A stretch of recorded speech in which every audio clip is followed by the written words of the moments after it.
І от пишуть нам наші глядачі.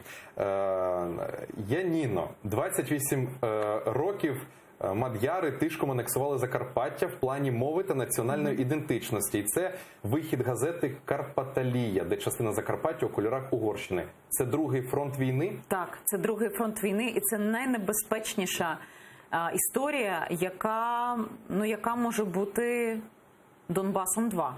Я вам відверто скажу, або Кримом 2. Скоріше навіть Кримом, напевно, аніж Донбасом, тому що навряд чи угорці будуть влаштовувати агресивні війни. Вони тихо і, можливо, дуже хитрим способом зроблять так, аби цю територію собі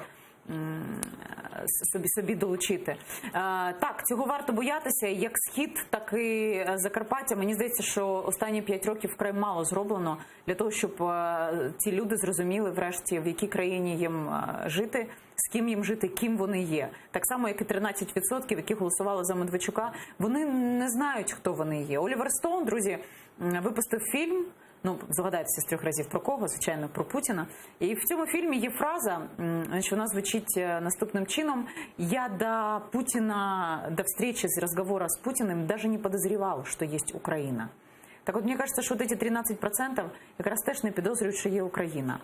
Щоб зрозуміли це на Закарпатті, на Донбасі і в Криму, має бути наступні роки дуже активна інформаційна політика, яка, на жаль, через недостатню кількість коштів, профінансованих програм Міністерства інформаційної політики в стінах Ради, адже ті, хто сварить Мінстаття, мають розуміти, що Міністерство інформаційної політики отримує кошти, які узгоджені із депутатами, які за ці кошти проголосували або не проголосували.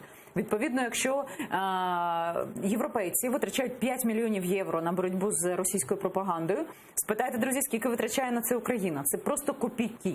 Тому я буду дуже рада, якщо, окрім такого проекту, як «Вечір», російськомовного, із різною формою впливу на глядача, так як робимо це іронічна форма, можуть бути ще багато різних форм, буде створений контент, а інтернет там є, який допоможе цим людям зрозуміти, що їх вводять в оману. Так само і на Закарпатті.